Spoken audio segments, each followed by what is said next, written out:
Hey, I'm Decathlon Gamer. Welcome back to F1 2020. This is my team principal. It's episode number 12. We've reached the end of season number 2. This was the final race. It's Abu Dhabi. I've gone ahead and gone through the race.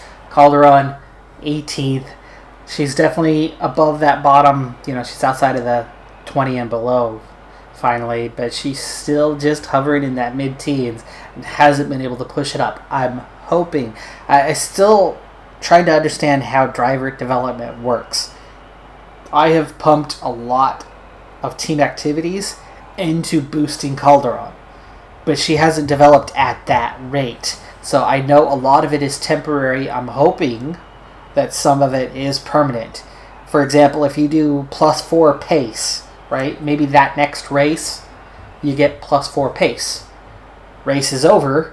Hopefully it doesn't go back to exactly where it was. Maybe you keep 1 point permanent.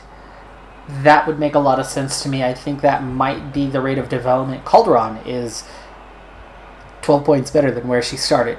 So we've had her now for a season and a half. Her overall average has gone +12. Now that first season we only developed a little bit. This season we developed a lot. But we've developed more than +12.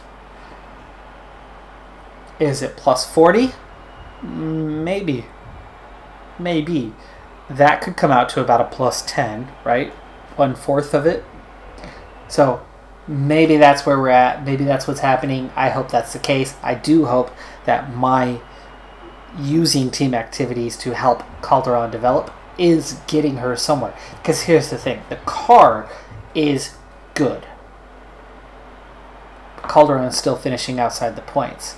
At some point, right? Some point in time, I have to either give up on the project, that is developing a driver from the bottom and trying to build them into a race winner. That is one of the major goals of this series, not just getting my first driver, Juju Noda, into the winner's circle, but getting Calderon into the winner's circle as well. The only driver that I could have taken, essentially, anyway, within a point or two, more than a point or two worse, was Ragunathan. And, yeah, sorry. Just wasn't going to go there. But Calderon, kind of a disappointing season considering where the car was.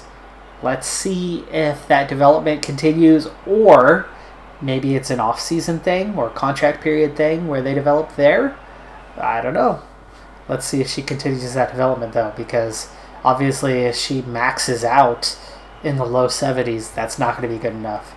No matter how good we get the car, she'll barely score points. Albon, Ocon, both into the points. 3 for Red Bull, though. AlphaTauri scores 4 points with Danny Kvyat. Ricciardo. Russell again in 6th. Hamilton just 5th place. Disappointing finish for him. He was on pole today. Last 2 races really struggles. A lot of races this year where Hamilton, in the best car, was only managing to finish 4th or 5th. And I've checked the driver ratings many times. Hamilton is still the best rated driver in the best car, but getting beaten handily by Valtteri Bottas in both seasons on a regular basis. Bottas here finishes 2nd, started 2nd, gets quickest lap. Already won the Drivers' Championship last race weekend, though. Vettel claims the win from 12th today, and Noda gets yet another podium. She's been in the top 5 for the whole second half of the season after barely scoring points the first half of the season. Once we got the car up into that competitive top 4, she's consistently been finishing top 5. Vettel jumps Ricciardo on the final day of the season with that race victory, 2 points ahead of his teammate. Ricciardo slightly rated higher than Vettel at this point after 2 seasons. Vettel's rating is dropping very slowly, but it's just coming down. Bottas crushed Hamilton, 76 points ahead, which doesn't make sense. Verstappen does claim best of the rest. I get the next position, which is 6th, and both of us managed to beat that third best constructor, which is Red Bull. Russell really picked it up late, jumps to 66 points, and jumps from 11th or 12th up to 9th over the last 2 or 3 races. 11th, I think, is where he was. Constructor standings, no change, though AlphaTauri tried really hard to beat Alpha in that final race. Kvyat's 4 points bring them within a single point of Charles Leclerc and the entire Alfa Romeo total. McLaren just 61 points this season, though. That's surprising. Racing Point, the up-and-comer, 6th place. We get 5th. Excellent result. 80 points clear of a 6th place Racing Point. And I kept working hard and working my way up with those results. However, I was the only one scoring. Calderon had 0 points. Those are all mine. Renault really performed well. Max Verstappen and a late charging George Russell did well for Renault. Red Bull was the one that was struggling, but they already scored a lot of points. They end up finishing just 5 points ahead of Renault in the end. While I don't expect competition from the other teams, I'm also not going to risk losing out on this experiment. So I stay committed. It's only 100,000, which in real life obviously is a lot of money, but with the kind of money that we're working with, that's nothing. So we'll go ahead and take the low risk approach to re-sign Tatiana Calderon, who is rated as a 70 overall, and she is signed up again till the halfway point of next season. That'll complete 2 years with the team.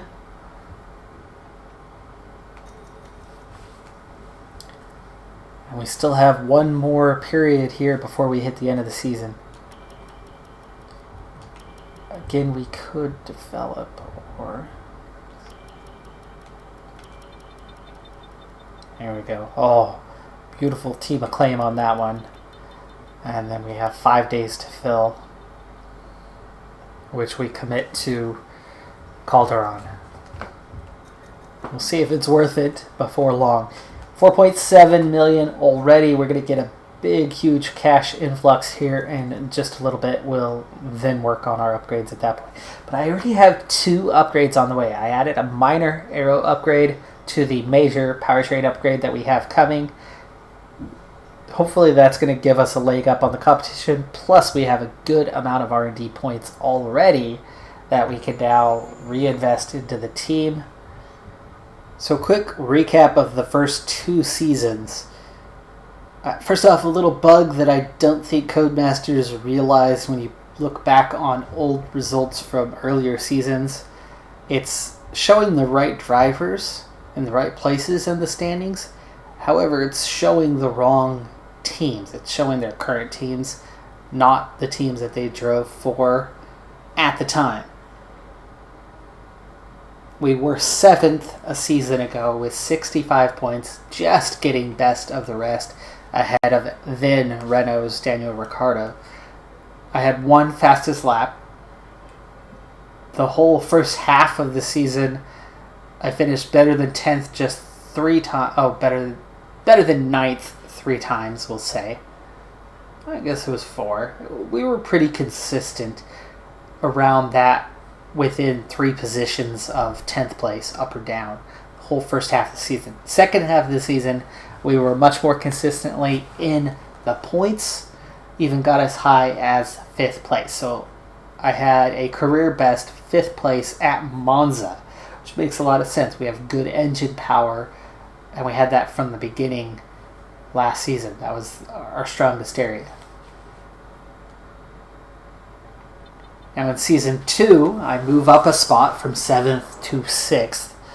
Both Red Bulls finishing below us this time.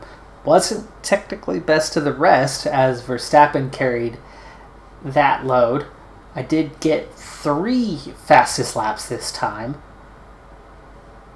And you can see we struggled early on until we finally grabbed a 5th at the Dutch Grand Prix, which matched that best result right, from the season before. That was pretty early in the season. But I was still consistently out of the points for a while. Then we cracked the top 10 until all of a sudden France. First career podium and fastest lap. And all of a sudden things are starting to look better, right? We still dipped to 10th a couple races later, but then we're back to 4th, 6th, 5th. Another 3rd, 6th in Sochi, but fastest lap for a second time this season. 4th with fastest lap, 2nd and 3rd to end the season. So the last 5 races were all top 4s. The last 7, 8, 9, 10 races were all top 6s. So very consistent in the season, much higher up the order. That was really good. Verstappen, huge race victory. I think that's the main difference between he and I in the standings, was he had 3 straight podiums, was also really consistent at the end of the season. Singapore was a big race for me, where he was 16th, I was 3rd. Really gained some ground on him there, but it was hard to gain ground on him the rest of the season, as he was 4th, I was 6th. He was 1st, I was 4th. He was 2nd, I was 4th. He was 3rd, I was 4th. And then in the last 2 races I gained some ground, but it was just a little too far back. Ricciardo gets 1 race victory this season for Ferrari. Vettel also just a single race victory. So the entire team only claimed 2 victories this season, and they end up finishing within 2 points of each other. Hamilton, this is that real surprise.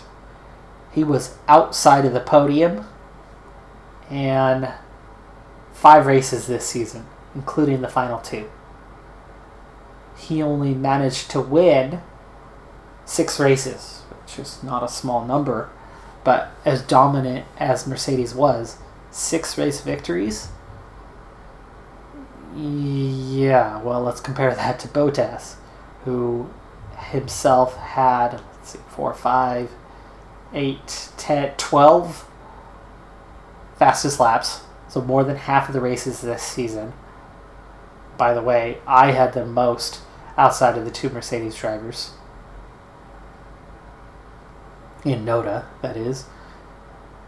Bottas had 4, 6, 9, 12, 13 race victories this season, and finished off the podium just twice. He only managed to finish 3rd twice. He was in the top 2 every other race. So often when Hamilton did manage to win, Bottas was right there in 2nd place, playing the role of wingman. Really opposite to what would be expected for those 2 drivers. I mean, honestly, you take the names away, and you look at the fastest laps, the number of wins, the consistency, the number of missed podiums on the other chart. You take those 2 numbers and put them separate. If you would ask 10,000 F1 fans who in the 2021 season, who had those results, those lines, you would flip those 2. You would say Hamilton won that championship with 473 points, and it was Bottas in 2nd. Not the case.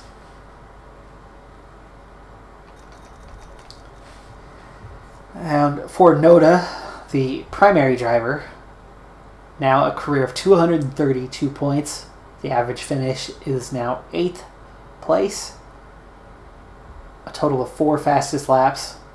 I've only driven her car for a total of 6 laps. 4 podium finishes. We'll see. Next season, I think she's going to be in contention for possibly a win or 2. 2 aero upgrades going simultaneously. The first of them came due and unfortunately failed, even though it had a really good chance of success. I think that was 27% chance of failure or something along those lines. So, unlucky, but also the kind of luck I'm used to. So as I wrap that interview up, I did gloss over it because it's the same questions. Not just every time they do the interview, but in the interview they keep asking the same question over and over again. So unfortunately, it's become very redundant. They obviously need to add a lot more content to that down the road. Hopefully that's something they can patch in an update. But I'm guessing they're only going to bring Will Buxton again next year. So hopefully they could at least double what they have now come next season. Because, that's gotten old real quick. I mean, we're only entering Season 3. And I've been asked the same question like 8 or 9 times already. So heading into the end of the season here, the intercooler upgrade is good to go. So that's nice. And we're going to go ahead and finish off season number 2. Big acclaim boost for the season standings for Noda. Now acclaim up to 12. Meanwhile, Calderon, a decent jump up to a level 8. And I'm going to give it at least one more season to see if we can develop Calderon further. We'll find out pretty quickly if that doesn't happen. Nice income there. Another 36 million. I very much need Calderon to do a little more this next season. If she's not moving up to, say 12th, 13th, scoring a point or two, we're going to have a real issue at the end of next season and might have to bring in Grosjean, everybody's favorite driver. Or, somebody else. Not Grosjean. But maybe develop a different F2 driver if we have somehow capped out her development at roughly 10 points. But I'm hoping, I have high hopes, that there's still plenty of room for growth in Calderon. So my old sponsor came with a package that's now worth 16 million in bonus money, either up front or after, that we're sure to get because it's only 2 points finishes in a season, with a weekly income of 630,000. It's not terrible, it really isn't, but that's a very easy goal to achieve. Looking through all of the sponsors, the one that makes most sense to me financially and achievability is 100 Constructors Championship points. We easily made that this last season. We should be trending upward. So I don't think we're going to have a problem scoring 100 points in the season.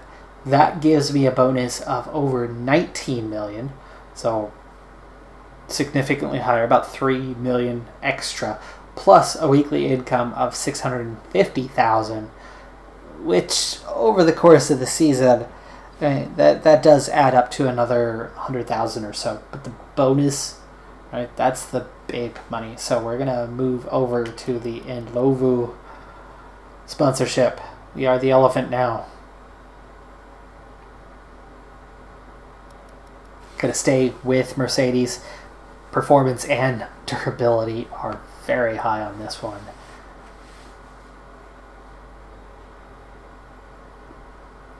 At this point, after 2 seasons, these have changed from where they were. This is not a patch.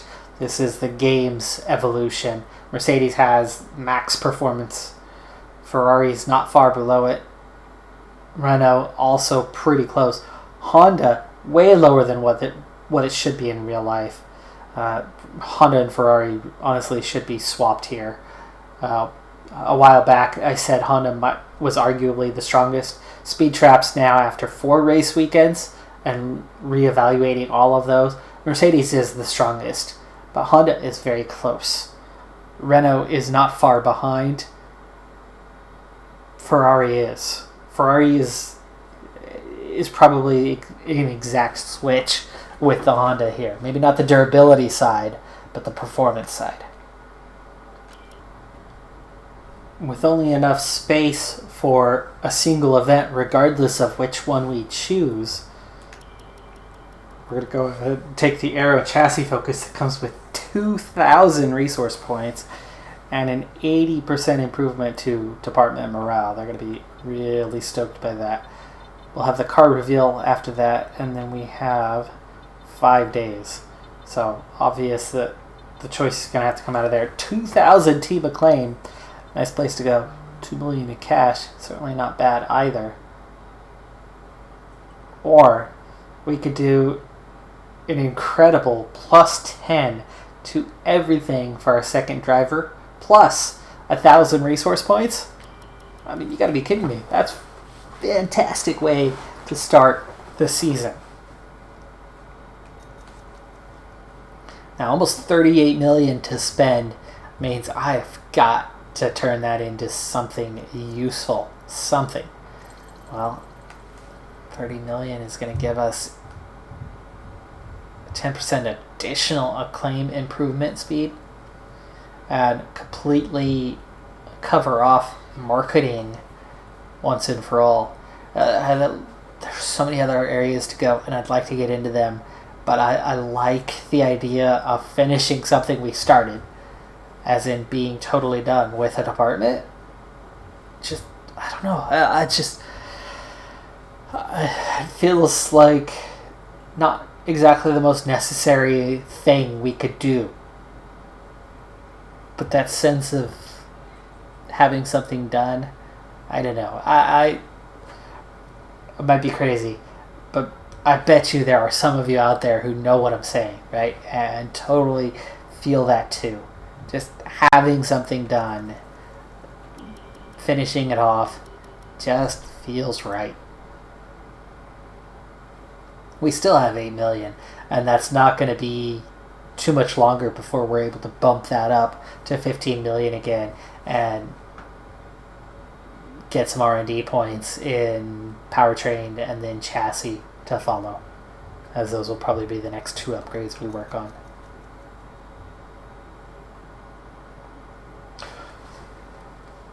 Folks, we have a shocker. Mercedes did not cover everything off, or the 2 upgrades I made anyway made the difference, whatever it is. Actually, I made 3 upgrades. Between the 3 upgrades I was able to do, we have come into this season. Yes, Mercedes is better, but only slightly. Renault is definitely better. McLaren is definitely better. Alfa Romeo has improved quite a bit. Poor Williams has not made an improvement since almost midpoint of last season and is miles behind everybody else. The midfield's pretty close. Ferrari didn't improve at all. Red Bull catches up to them. Renault has caught up to them just about. Racing Point, after such a strong showing, no improvement there. McLaren improves. AlphaTauri, Haas, and Alfa Romeo are close together now, but we've got a midfield of 5 teams that are tightly stacked, and the top 2, all of a sudden, that's my car with Mercedes.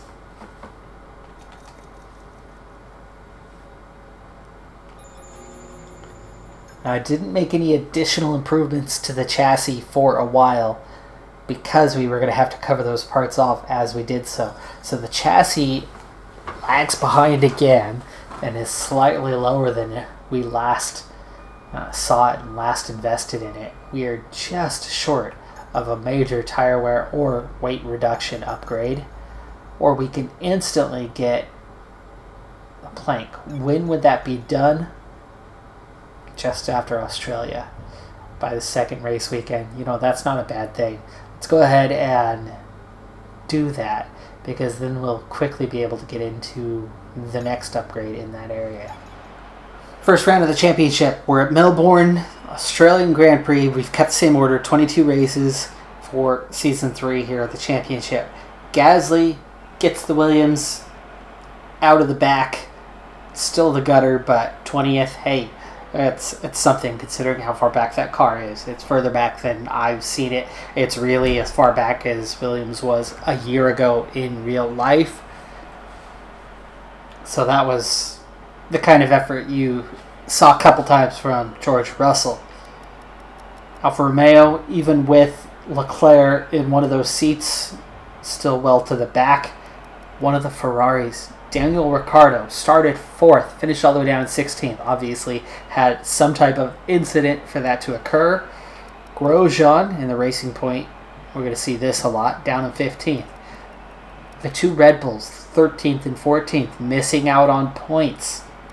Russell missing out on points. Stroll in the other Racing Point, unable to score anything, so they start the season with 0 points.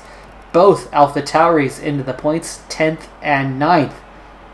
Verstappen takes 8th place, getting the only Renault points this weekend.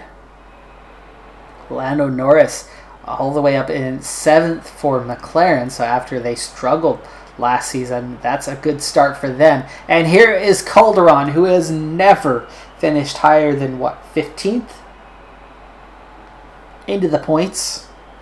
6th place for her. Started 9th, finished 6th. What a result for her. Bottas, 5th to open the season. Started on pole. Sainz, great result to start the season, claiming a 4th place finish.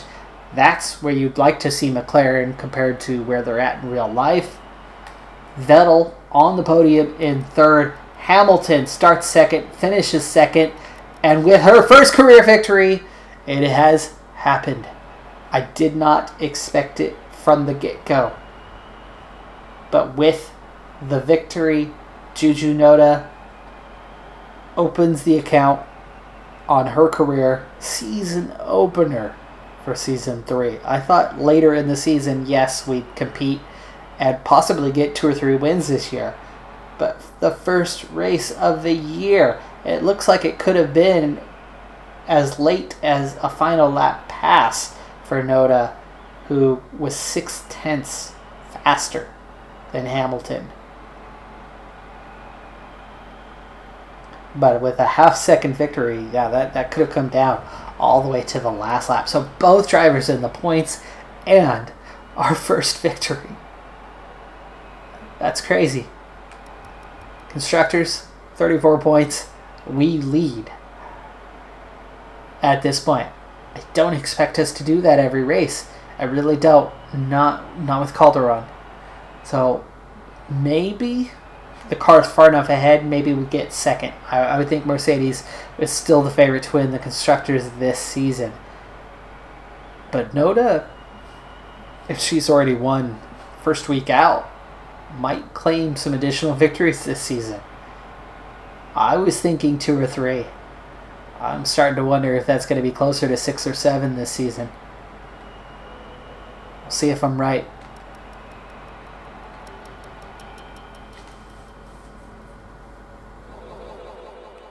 Racing Point, Red Bull, and McLaren all failing to score this weekend. Russell takes 10th. Calderon again in the points. She started 11th. She finished 9th. It's not a fantastic result considering where our car is at. But it is a result, and it is points. And after getting 0 points and never finishing above 14th or 15th a year ago, 2 straight weeks in the points is a really, really good sign. The AlphaTauris both scoring points. The Ferraris 5th and 6th. Verstappen again placing that car above where it should be, getting 4th place. Bottas 3rd after starting on pole. Noda is on the podium once again, 2nd place, fastest lap. Not quite able to overtake Hamilton this time though. Hamilton with the race victory from 2nd, but we are very much in the mix. I have a 2-point lead, which is down to the fastest laps. Hamilton and I have swapped 1st and 2nd through the first 2 races. That is a really good sign. Bottas moves up to 4th after struggling in that first race. Vettel is equal on points in 3rd. Verstappen right there in 5th place. Sainz, Calderon is 7th to start the season, 10 points already. Mercedes does pull ahead of us. We are 2nd. I do think this is where we're going to be this season. We were 5th a year ago. The big question is, can I stay ahead of Ferrari? Not whether I can get back ahead of Mercedes. At least that's my prediction. Noda is going to score a lot of points, and she is going to win some victories. I just don't think it's going to be enough this year. to win the championship. Maybe next year. And maybe as Calderon continues to develop, especially the constructors side, that's where that can happen. I think Noda might come up just short this season. My prediction is 3rd place behind the 2 Mercedes drivers. And I think as a team, I might get 2nd, but maybe 3rd. But either way, great start to the season. I'll take it. What a huge improvement. We are definitely headed in the right direction. We're going to have to wait to see what comes with that, as I'm going to go ahead and wrap this one up. That does it for this episode. I'm Decathlon Gamer. Thanks for tuning in. Be sure to hit that like button, especially for our first career race victory, first constructors race victory. Now let's see if we can get both drivers in contention down the road. I'll see you next time. Have a good one. Be safe out there. And bye for now.